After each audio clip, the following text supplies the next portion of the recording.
এটা হলো রূপার বাড়ি, আর আজ হলো রূপার ননদ সুমনার গায়ে হলুদ, তাই রূপার সব আয়োজন করে ফেলেছে। তাহলে চলো দেখিনি আজকের গল্পে কি হয়। আর এখানে ছাদে বসে রূপার মেয়ে পিঙ্কি আর তার বান্ধবী লুকিয়ে লুকিয়ে সাজুগুজু করছে।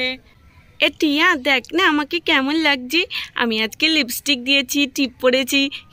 মা তো আমাকে সাজুগুজুই করতে দেয় না। আমি তো এই সাজগোজের জিনিসগুলো লুকিয়ে লুকিয়ে নিয়ে এসেছি। আরে আন্টি তো ঠিকই বলে, ছোট বাচ্চাদেরকে এত মেকআপ করতে আছে নাকি? আমি তো করব, তুই ছোট বাচ্চা। দেখ আমি তোর থেকে লম্বা না, তার মানে আমি তোর থেকে বড়, আমি তোর থেকে বেশি সাজুগুজু করব। আরে কি সুন্দর আয়নাটা, আমি তো পিসিমণির থেকে নিয়ে নেব, এটা পিসিমণির তো বিয়ে হয়ে যাবে। আচ্ছা ঠিক আছে পিঙ্কি, আর কত সাজবি, এবার চল না। গায়ে হলুদ তো মনে হলো হয়ে যাবে এক্ষুনি, সুজয় আঙ্কেলও তো চলে এসেছে। চল আমরাও গিয়ে হলুদ মাখাই। হ্যাঁ রে টিয়া, তুই ঠিকই বলেছিস। দাঁড়া আমি লিপস্টিকটা দিয়ে নিই, তারপর নিচে চল। আমি তো আজকে খুব সুন্দর করে ডান্স করব, চল চল তাড়াতাড়ি চল। এই দেখ টিয়া, সবকিছু কত সুন্দর লাগছে দেখতে। আজকে তো আমরা পিসিমণির গায়ে হলুদে খুব আনন্দ করব, খুব মজা করব। হাই পিঙ্কি, হাই বর্ষা, বসো বসো, তুমি আমাদের সাথে আনন্দ করবে আজকে, ঠিক আছে? হ্যাঁ হ্যাঁ, কেন না, আজকে তো আমার কাকাই আর কাকির গায়ে হলুদ, আমি আনন্দ করব। গায়ে হলুদের জন্য সব কিছু তৈরি হয়ে গেছে, আর এখানে সুজয়ও এসে তৈরি হয়ে বসে রয়েছে। আরে গায়ে হলুদের সময় তো হয়ে এলো, দেখি বৌমা সবকিছু তৈরি করে ফেলেছে তো। আরে বৌমা তো দেখছি সবকিছু কত চটজলদি তৈরি করে ফেলেছে, ওদিকে তো দেখছি হলুদও বেটে রেখে দিয়েছে। চলো সবকিছু তো তৈরি করে ফেলেছি, যাই মাকে একবার গিয়ে বলি, আবার কোনো কিছু কম পড়বে না তো। মা মা, আমি সবকিছু তৈরি করে ফেলেছি, আপনি একটু দয়া করে দেখুন, আবার কিছু রয়ে যায়নি তো, তাহলে বলে দিন, আমি সেটাও নিয়ে আসছি। আর মা, আপনি যে আমার কথাটা রেখে আজকে হলুদ শাড়িটা পরেছেন, খুব সুন্দর লাগছে আপনাকে দেখতে। আরে বৌমা, সে তো তুমি আর সুমনা জেদ করলে বলে তাই হলুদ শাড়িটা পরলাম, না হলে আমার মতো বুড়ি মানুষের কি আবার গায়ে হলুদে হলুদ শাড়ি পরতে লাগে? আরে মাসিমা, কি বলছেন আপনি? আপনি মোটেও বুড়ি মানুষ না, এখনো তো আপনি যথেষ্ট ইয়াং আছেন। আচ্ছা ঠিক আছে বৌদি, মাখাও তাহলে। কিন্তু এ কি ঠাকুরপো, তুমি তো এখনো দেখছি জুতোই খোলনি।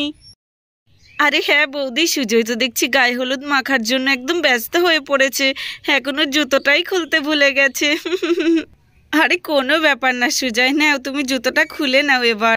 আরে আরে বৌদি, তেমন কোনো ব্যাপার না, আসলে আমি ভুলে গেছিলাম। ঠিক আছে সুজয়, কোনো ব্যাপার না।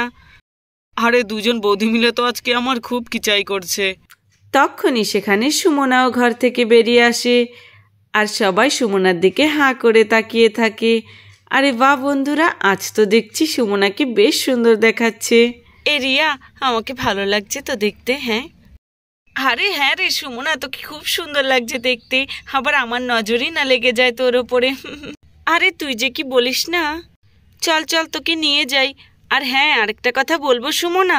হ্যাঁ বল। সুজয়কেও কিন্তু আজকে ঋত্বিক রোশনের থেকে কিছু কম লাগছে না। আরে রিয়া, তুইও না কি সব বলিস। আরে সুমনা, তুই তো দেখছি লজ্জা পেয়ে গেলি। তারপর সুমনাও গিয়ে সুজয়ের পাশে বসে পড়ে।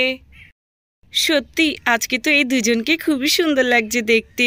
বৌদি, আপনি ওদেরকে হলুদ মাখানো শুরু করে দিন। হ্যাঁ হ্যাঁ রূপা, আমি এক্ষুনি ওদেরকে হলুদ মাখাচ্ছি।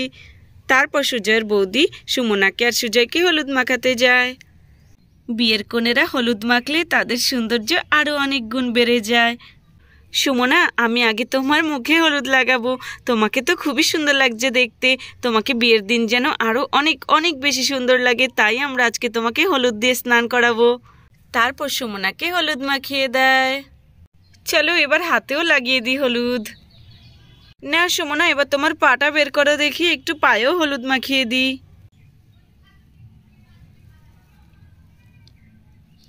চলো হয়ে গেছে। চলো সুজয়, এবার তোমার পালা, একটু সাবধানে, ঠিক আছে? আরে আরে বৌদি, আমাকে বেশি হলুদ মাখিও না প্লিজ। আরে সুজয়, আজকে তোমার গায়ে হলুদ, আজকে মাখাবো না তো কবে মাখাবো? হ্যাঁ, যে বেশি না না করবে তাকে আরো বেশি করে মাখাবে কিন্তু বৌদি, ঠিক আছে? আরে হ্যাঁ, সে কি আর বলতে, মাখাবোই তো। চলো, গালে তো মাখিয়ে দিয়েছি, এবার হাতটা দাও দেখি। তারপর সুজয়কে গায়েও হলুদ মাখিয়ে দেয়। চলো এবার পায়েও লাগিয়ে দিই। আরে বৌদি, কোথাও তো দেখছি বাকি রাখছো না। চলো, আমার হলুদ লাগানো তো হয়ে গেছে। রূপা, এবার তুমি এসো, তুমি ওদেরকে একটু হলুদ মাখিয়ে দিয়ে যাও।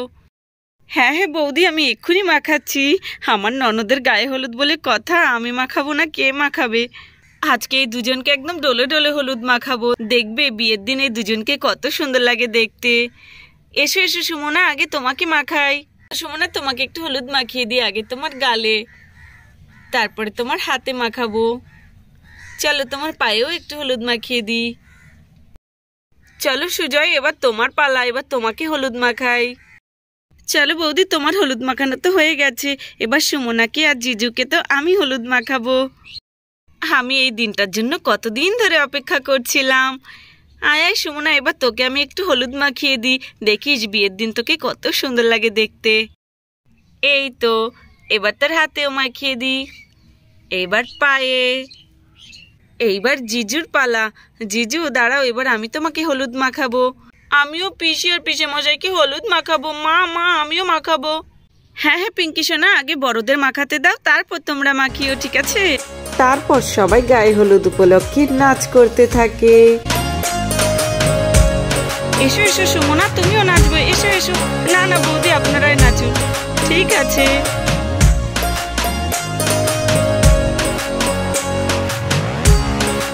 গায়ে হলুদ হয়ে যাওয়ার পর এবার স্নান করার পালা। চলো সুমনা, এবার তোমাকে স্নান করিয়ে দিই। হলুদ মাখার পর স্নান করলেই দেখা যায় কনের আসল সৌন্দর্য। তারপর রূপা সুমনাকে স্নান করাতে থাকে।